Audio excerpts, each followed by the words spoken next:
Coming up on TekThing, Dell's Inspiron 13 7000 versus the XPS 13. Peak design slide camera strap versus a horse. HTC Vive, Oculus Rift, PlayStation VR. Should you drop your cash on any of them? Hashtagging wedding photos and more. All coming up on TekThing. If you get something useful out of this episode of TekThing, please consider contributing to the show at patreon.com/TekThing. We're brought to you by viewers just like you. Thanks so much. I'm Shannon Morse. And I'm Patrick Norton. And this is TekThing, where we have something useful in every single show. Well, it applies to technology.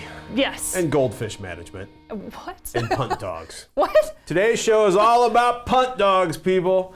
I don't know what's going on anymore. I thought we were going to talk about laptops. Let's talk about laptops. So Dell's like, it's back to school season, right? And Dell was like, hey, we'd like to take a look at the Inspiron 13, the 7000, the 2-in-1, right? So in case you're wondering what makes it a 2-in-1, that's the whole concept. Probably you're familiar with it now if you open it up and it's like, it functions as a tablet. Or as my personal favorite, the back of the theater movie display rig, unless you're flying with me on Spirit, in which case the tray is this deep. Oh no. You know what I call that? Like this. I call that laying in bed, being lazy, and just sticking that thing on my stomach. Laptop mode? Laptop stomach mode? Stomach mode. But it's kind of crazy, right? So when you're looking, a lot of people, especially with back to school shopping, are looking at Chromebooks right now. Yeah. Either because the school mandates them or because it's like, I want my child to have something that they can't run Minecraft on and is incredibly secure. Yes. And a 13-inch Chromebook, 13.3-inch Chromebook is selling for like $250 now. Wow. $250, $279, $349 are kind of like the three price points on that. It's a good price. But I made me really curious because when you're looking at the Dell, the Inspiron 7000, right, you always see a lot of coverage like the Dell XPS 13, laptop of the year, laptop of the choice, premium luxury with carbon fiber and fine Corinthian leather. It's a very nice laptop. It's an awesome laptop. I've been carrying Dell XPSs for a couple of years now. But I was kind of curious, like, what's the trade-off between a premium laptop like the Dell XPS 13 and the sort of mainstream laptop such as the 7000? Because when you start looking at specs, $749 for a Dell Inspiron 13. Okay. Or Dell Inspiron 7000, 6th gen Intel Core i5 6200U processor, 8 gigabytes of RAM, a 256 gigabyte SSD, a 1080p touchscreen, and around 8 hours of battery life. Okay. So what's crazy is that for another $50 right now, because it's one of those, you never know quite what Dell's going to have. It's back to sale time. It's back to sale time. Back to school sale time. There's a Core i7 version for $50 more. So for $850, you get a Core i7 laptop with 8 gigabytes of RAM. Sounds like a good deal. So a Dell XPS 13 has the same specs, though the SSD and the XPS, I would say the SSD, they're like literally the same specs, right down to the processor. Wow. Although the XPS hard drive is NVMe, so you've got lower latency and higher throughput. Oh, okay. But Dell XPS with a 1080p touchscreen is going to run you around $1,100. Oh, wow. Well, actually, it's $1,100 with a 256 gigabyte hard drive and no touchscreen, or $1,000 with a 128 gigabyte hard drive and a touchscreen. So at that point, you're spending a few $100s more for what? Okay, so about $250 to $300 more. The number one thing, right? The easiest thing to notice is the footprint. Yes. Right? So I don't know if you can quite see that, but there's a lot more. You can definitely see that difference. Yeah. So in terms of the actual footprint, the 7000 is bigger. Okay. It's slightly, it's the same thickness at one side, but the XPS is thinner. At the it's opening angled, and closing right? side. So if you're obsessed with being thin, which technology seems to be these days, that's what all the magazines tell us. Well, it's I'm a big fan of the sort of lack of bezel on the XPS. So you can see there, one of the biggest differences is the bezel, right?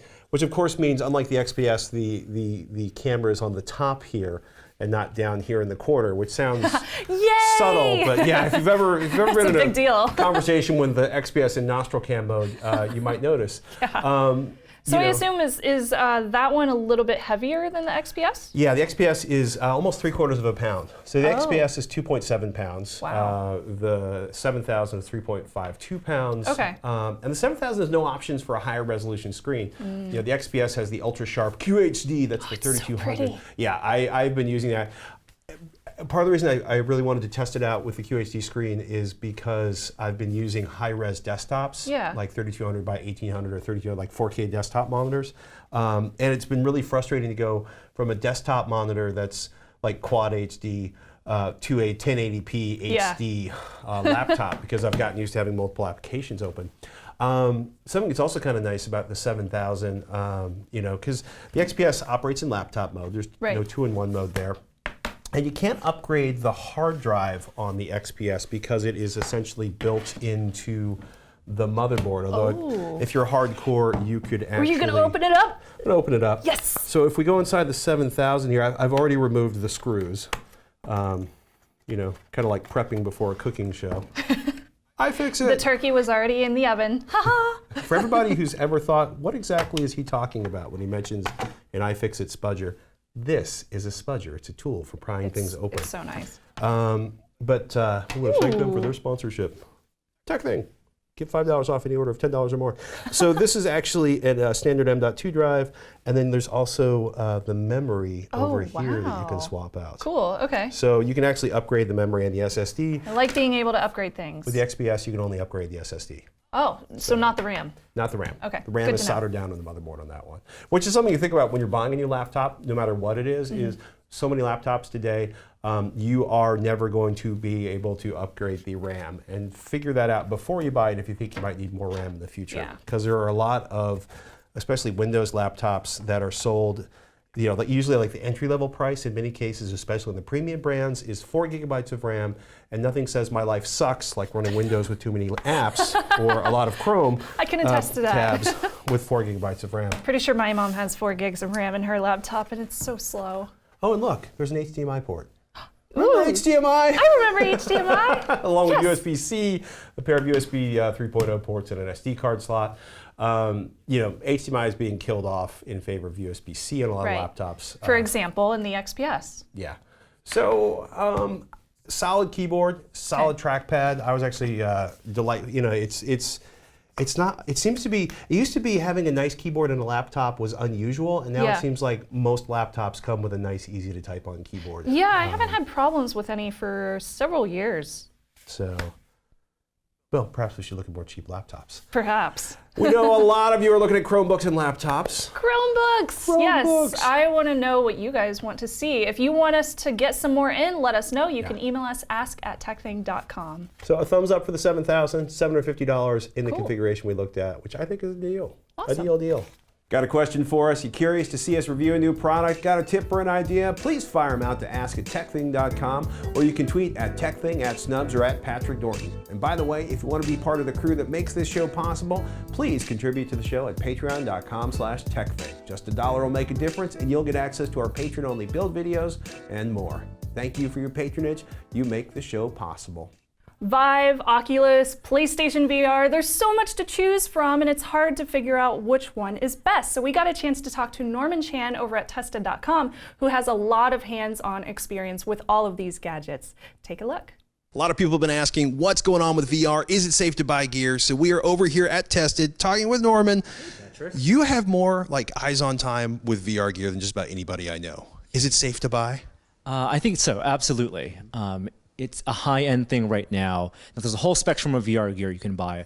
You might have seen a lot of TV ads with like Samsung Gear VR. Anyone who bought a Galaxy S7 could have gotten a free Gear VR. That's mobile VR, so you're basically running things off of your phone. But what's really exciting is desktop VR right now, which has been in development for a long time. You have 2 big desktop headsets out, the Oculus Rift and also the HTC Vive. And I think both of those, at this point, are pretty safe to buy. The Oculus Rift was the kind of the first, it sort of kickstarted, no pun intended, this new round of obsession with VR. Yeah, so Palmer Luckey, the founder of Oculus, realized that at around like early 2002 or 2012, the hardware that went into cell phones, the accelerometers, the displays, off-the-shelf hardware could be put together to make a pretty compelling VR experience. And that was with high refresh rate screens and accurate tracking. And so Oculus is basically founded on that idea. So we have the Oculus Rift right here. And the consumer Rift is super comfortable to wear. They've done a lot of great engineering in terms of the head strap to fit all heads. They have built-in audio, which I think is really important. And then they've also partnered with Samsung to put a really high-resolution OLED display in here that not only then has high resolution, but also has a high enough frame rate and has low persistence, so the image doesn't smear or blur or stick, to make it comfortable to be in these immersive environments. It seems like 90 frames per second, somewhere around there. Below that, we start to vomit. Above that, it's not so upsetting. Yeah, the higher is definitely the better. But then when you're talking about 90 FPS, then your games and your entertainment need to also be rendered at 90 FPS. And when you're talking about displays that approach 4K resolution, not many people today have computers that can run 4K at 90 FPS. Fortunately, the GPUs are finally getting cheaper on that front. So Oculus Rift, HTC Vive. Oculus Rift is completely self-contained. HTC Vive has things scattered around the room. Yeah, it comes with more accessories. So while with the Oculus, you plug in your camera, your headset, and a wireless gamepad, and you can play their selection, their library of games, the Vive actually at launch had way more potential as an immersive VR experience. And that's because of their tracking system. So the Oculus and the Vive use different types of tracking to figure out where your head and where your body is. The Oculus has a camera that looks at you, IR sensor or IR LEDs on the headset itself, while the HTC Vive uses the opposite. It's inside-out tracking. There are laser beacons that you put in your room that map out a room scale environment, and then you can walk around and then also use these controllers, these wands, to have agency in games, to see representations of your hands. I've used the controllers. I am obsessed with the controllers. I find the gamepad controller for the Oculus Rift really frustrating by comparison. Right. A gamepad really, and Oculus does have their touch controllers coming out later this year sometime. They haven't exactly announced a release date.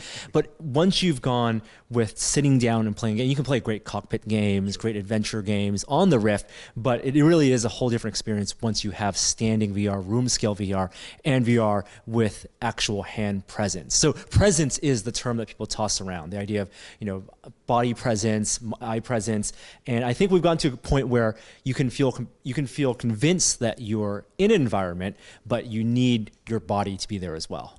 So at this point, are either of these expected to do anything particularly new between now and the end of the year, or is everything outside of the Oculus Rift controllers pretty stable through Christmas? I think we're talking about content. The content is the big thing.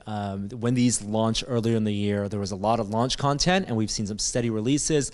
Not a lot of big titles from big game publishers yet, and that's going to be a couple years out before we see that. We do see a lot of fun games like on the Rift. Crytek has a game called The Climb, which actually works really well with the gamepad standing up, and so seeing how those games get ported over when the touch comes out, that's again another accessory. We don't know how much that's going to cost, when that's going to come out. That will just add more legs to the Rift. One of the big things at Intel Developer Forum last week, Project Alloy, the self-contained VR rig, where all of the sensors, all of the graphics, all of the computing power, all of the comms are contained into a thing that straps to your head. Is the cable that big a pain for you on the Vive or the Oculus Rift? It's definitely not a pain for the content that's being made right now. And you definitely develop a sense of cable presence or cable sense when you're walking around. You feel it brush against your leg and you can step around it. The cable dance. Exactly. And over time, you have to unwind the cable every day. Wireless really is the future. And you can really see that even in the Gear VR today. And even with Google Cardboard, you strap that to your head, the freedom of walking around or just spinning around and not having to be worried about what you're tethered to, that's a big deal. The other thing that Project Alloy that Intel introduced that's important is this idea of mixed reality. And we see a little bit of that with the HTC Vive because it has a front camera, outward-facing camera. And so you can combine rendered computer images with what the camera sees. Now, with Project Alloy, that's Intel's RealSense camera, so you actually get better alignment of the real world with the computer world. And also, you have sensors like the leap motion that you can put on some of these things, so you can then track your hands and other objects. Like that idea of mixed reality is where AR and VR are going to merge. That was pretty crazy watching them demonstrate for Alloy, like wiggling fingers and then grabbing a dollar bill and using a dollar bill to sculpt something inside of the VR environment. Exactly. Yeah. I think, and then you have companies like Magic Leap and also Microsoft HoloLens, and that's pure AR. It's a little bit of mixed reality, but the displays for that they're the trade-offs, right? You have to track the environment, you have to match what you're rendering in the computer with what you see in the real world pretty perfectly to have that be a really compelling experience. It seems like right now the HTC Vive has the edge. Right now, before the Oculus Touch controllers are out, it's absolutely, I think that's the better VR experience. But once Touch comes out, we'll have to do more testing to see how they actually compare and perform. Has anybody gotten hands-on with PlayStation VR yet? Yes, that's actually a good point. Yes, we have. And PlayStation VR, I think, has the biggest potential to break VR into the mainstream. And again, also comes out in October. And anyone who has a PS4 can buy the PSVR accessories, their motion controllers. They have track controllers. You can buy those now with their PlayStation, the PS4, the PS4i. Again, it'll all be about the content, but because you have so many millions of people who already have PS4s, there are more of those potential users than there are people who can afford and build a $1,500 or $2,000 PC. Norman, thank you so much. Ladies and gentlemen, if you haven't been there, go to tested.com. It is amazing. Shannon's search for the best gear to go with their beloved DSLR continues. This time, Peak Design slide camera sling strap and capture clip. These are not new. No. But a lot of people I know who carry cameras for a living or behave like they carry cameras for a living have fallen in love with these. That's so funny. It's like you're wearing a seatbelt over your shoulder right now. Literally that is what this is. Mm-hmm. A seatbelt for your camera? It's a seatbelt for my camera. It's actually made out of the same design and same fabric as seatbelts. So they're totally going for the safety feature here. Seatbelt man. So I actually took both of these items out for testing over the weekend while I was horseback riding, as random as that is. And no, I would not normally take this thing. What's the last time you rode a horse?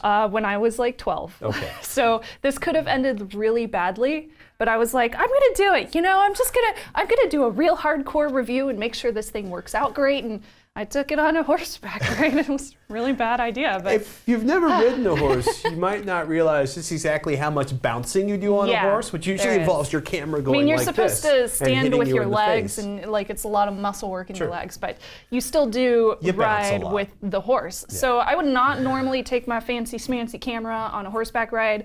That would be slightly crazy of me, but it stayed safe thanks to these things, which I'm really glad it did because it's an expensive camera. So I was like, whoo. So the first thing I took a look at is this thing called the Peak Design Slide Camera Strap. So this is the strap.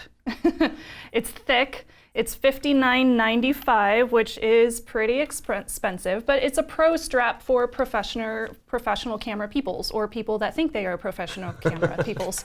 It can be worn as either a sling, so you can sling it around you, as a shoulder strap, or as a neck strap, so just straight around your neck. And you can design it whichever way you want because it has these adjustable little locks in place. So basically you can adjust it to whatever length you want. You can keep it up tight. You can hang it down low. Yeah, which is super nice. It does have seatbelt style webbing, so it does look exactly like a seatbelt. Thankfully, they have blue and red available as well as black, so it doesn't necessarily have to look like you're wearing a seatbelt, but it's totally a seatbelt. It's padded. It is padded, so it is comfortable whenever you're resting it on your shoulder, as opposed to some of the skinny ones that OEM manufacturers give you, because those seriously suck. It has a smooth slide to it, so this is the smooth side, and then it also has a rubber side on this side. Is that to keep it from falling off your shoulder? Yeah, it is. So when I first put this on, I was like, well, why does the rubber face outwards? Because that doesn't make any sense to me. But it turns out all you have to do is just reverse it. So that's what they tell you to do on the website. Although I don't like it that way personally, because then your little anchors are on the inside as opposed to people from sticking yanking on the on outside. Them. Keeps it from the horse is not going to yank on it. What if you're going through like a mine shaft and there's things sticking out? So this is kind of cool with the strap, the fact that it comes with these 4 little anchor links, and you can stick these wherever you want to on your camera. So I put mine right here and right here. It also comes with these fancy little plates, which you can use with a regular Manfrotto RC2 tripod, and then you can also use the other little plate that it comes with for a Arca tripod plate. So it's nice that it comes with those, since those are very, very popular in the realm of, tripod use. So the camera strap comes with a plate. Yeah. What is it doing? Why does it come? Which is pretty cool. It comes with this plate, and then this one comes with the other product. And but I like this one. There's an anchor strap on the plate. So There is, yeah. Oh, so what you can do is you can stick it on the bottom of that and then use this and tie that to your strap. Got it. Which is pretty cool, right? I'm trying to figure out how I would use it, but I always like having extra parts in the bag. The thing that I like about these anchor links is one, they're really easy to disconnect, so you don't have to untie your strap from your camera. You can just take it off like that. Cool. So it's very nice and easy to clip back on. So it's kind of like a clip, and it's strong and it's durable, so it's not going to fall off. They're rated to like 200 pounds. They are rated for 200 pounds, and if you look closely at this little piece of paper that comes with it, it shows you that it's color coded. So as this gets worn out, it's going to turn yellow because it'll start ripping on here. So you'll see yellow, and then it tells you that you should replace it when it's yellow, and then it turns red, and you know that it's unsafe. So you should definitely buy new ones at that point. Okay, that's clever. So yeah, it was pretty clever. The other thing that I got to test out is this little product called the Camera Pro, and it's basically a little belt strap thingy that you can stick on your belt. It's pretty cool. So this one costs $79.95. It is rather expensive. This is Peak Design's Pro Quality Camera Carrying Clip.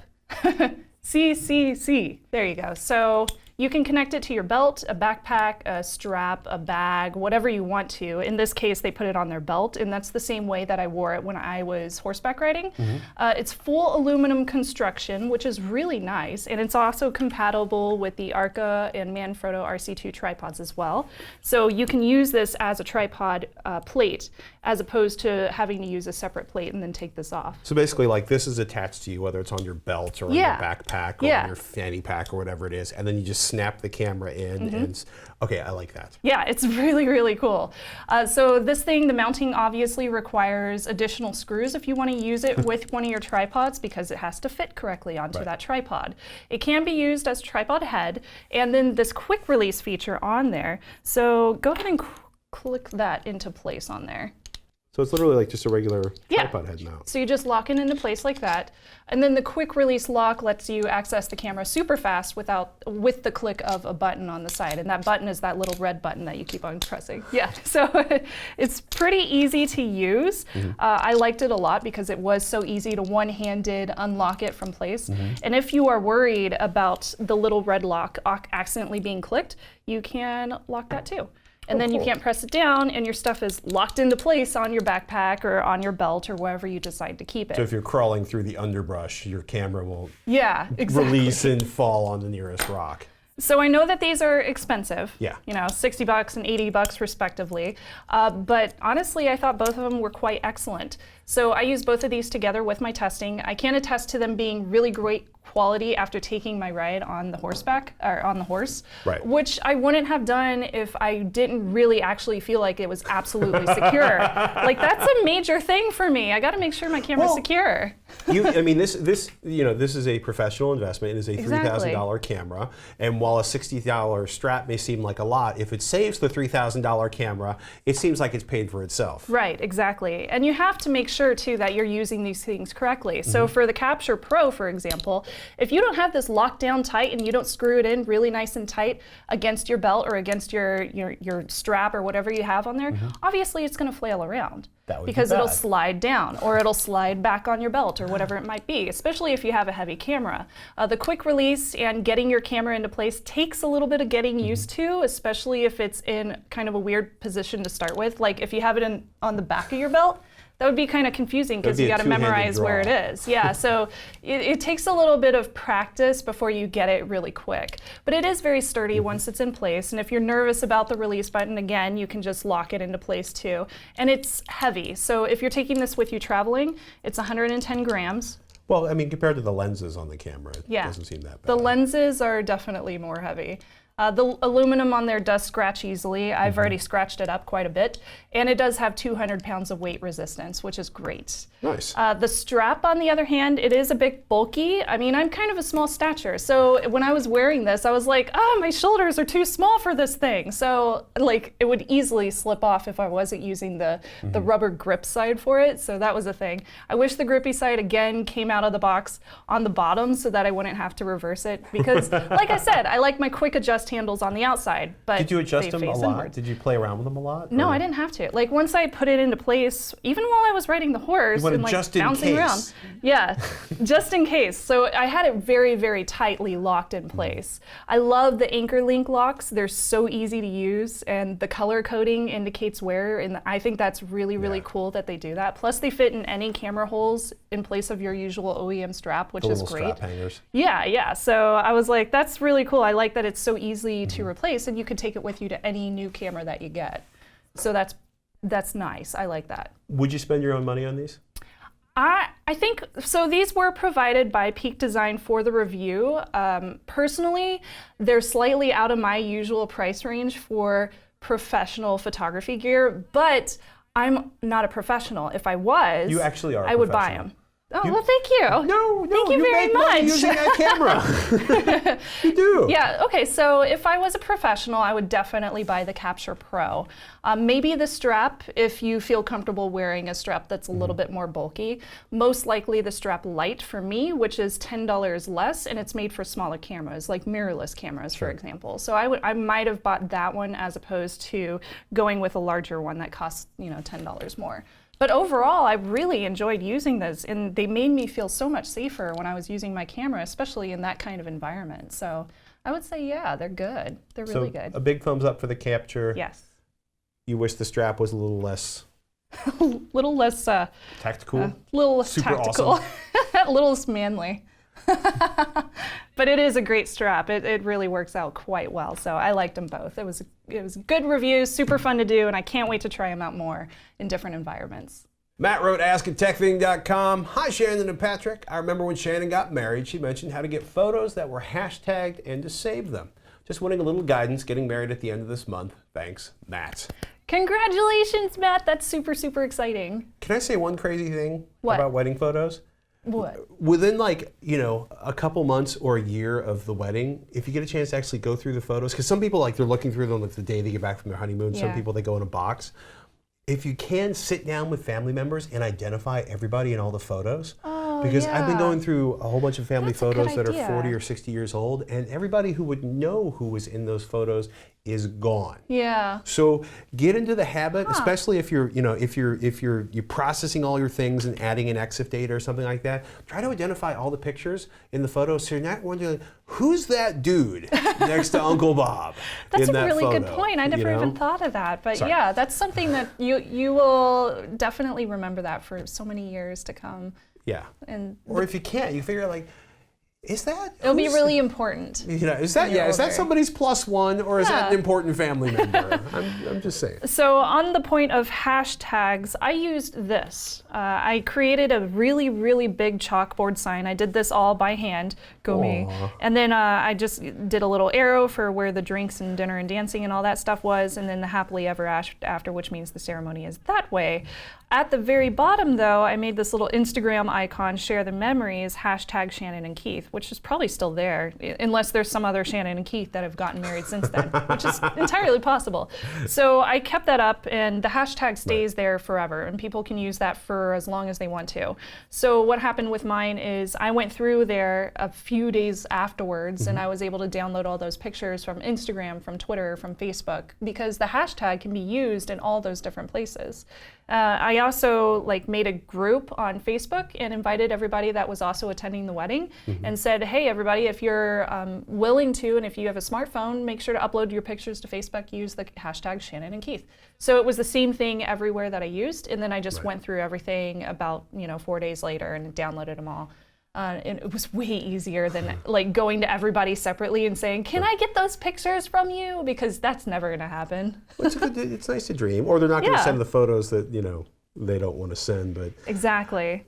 You know, would you put like something, you know, would you put something as part of the table settings or part of the, you know, place cards at a table or something? Yeah, for sure. Another thing that I did was for all of my out-of-town guests, I had a little flyer that I gave the hotel to give to them when they checked into the hotel, and it said on there too #Shannon and Keith. So I didn't put any on the place cards, but you could totally do that too, and that's a great idea. Or put them on the favors if you're putting favors on the table for the reception. Probably not something you can add in a month out from the wedding. No.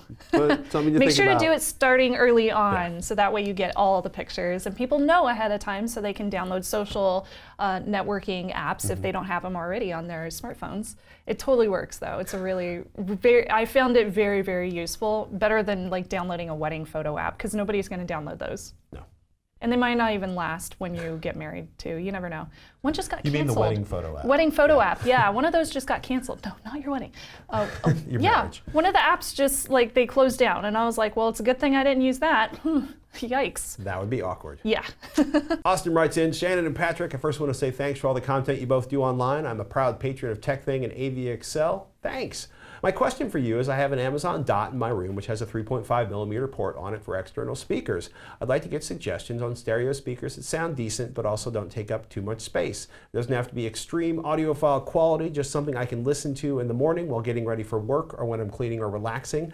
That will all sit on my nightstand since the Amazon Dot is my alarm clock now. Austin in Concord, California. You have a Dot? I do have a Dot, and I have an Echo. Alexa, sorry everybody. Here's a list of Bluetooth speakers that Amazon just so happened to have on their website that all work with the Echo Dot, surprisingly. So these can be used with the 3.5mm audio cable or Bluetooth, which is super handy. However, keep in mind that the Echo Dot does not support Bluetooth speakers that require a pin to pair if you choose one that's not on this list. That's very good to know. If I was to choose one, and this is the one that I own because I love it, it's called the UE Boom. It's this one by Logitech, and it's $140. So I think that's a good price for a good Bluetooth speaker. If it's out of your price range, of course you can go cheaper. Just make sure that you don't need a Bluetooth pin to connect it, and make sure that it has that 3.5 audio jack if you want to use 3.5 instead of Bluetooth.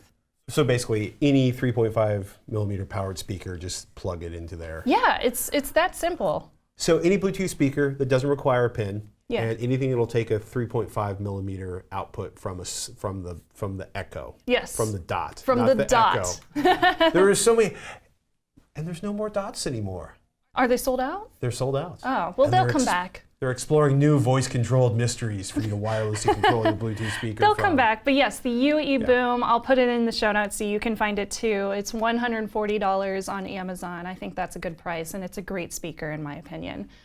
So yeah, hope that answered your question, Austin. Remember everyone, once in a while, put down your phone, step away from the screen, close the laptop, and do something analog like Ken's pick. He wrote us, one of my favorite analog things to do is going to an amusement park. 3 friends and I went to Cedar Point in Ohio, which is so much fun.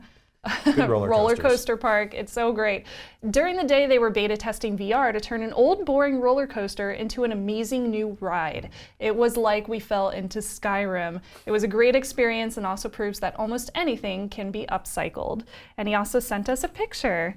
That's so cool. Hi, everybody. Reduce, reuse, recycle. Yes, it even applies to roller That's coasters. awesome. So you guys like wore the headsets on the roller coaster? Did you get a bag? That's amazing. Right? Did you get a bag? I'm just That saying. sounds really cool, actually. I would totally do that. Dragons coming out I of the love sky. roller coasters. Thank you so much for your pick, Ken. And of course, if you guys have analog choices of your own, make sure to send them to us with a video file or a photo file. We love seeing what you guys are doing. Ask@tekthing.com, and we'll be sure to share them in a future episode. Ladies and gentlemen, I'm Patrick Norton. I'm Shannon Morse. We'll see you next week on TekThing.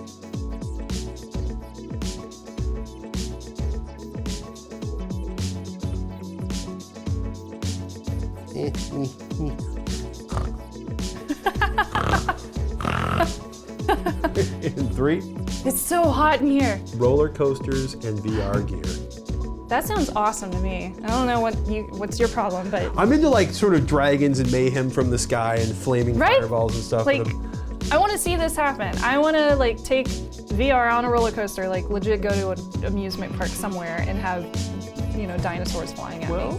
That would be awesome. Oh, Let's do Samsung VR in my truck. Oh my gosh, let's make, you know how they have the Harry Potter amusement park, which I haven't been to, I have to go. They should make a roller coaster where you get to pretend you're flying on a broom and you have to fight dragons and find the golden snitch, and you wear VR, so it actually looks like you're fighting the Chinese fireball dragon and all that stuff. Oh, so cool. Or the green horntail. They published the play. Not yet, I bought it. Child? I have it at home. I read it.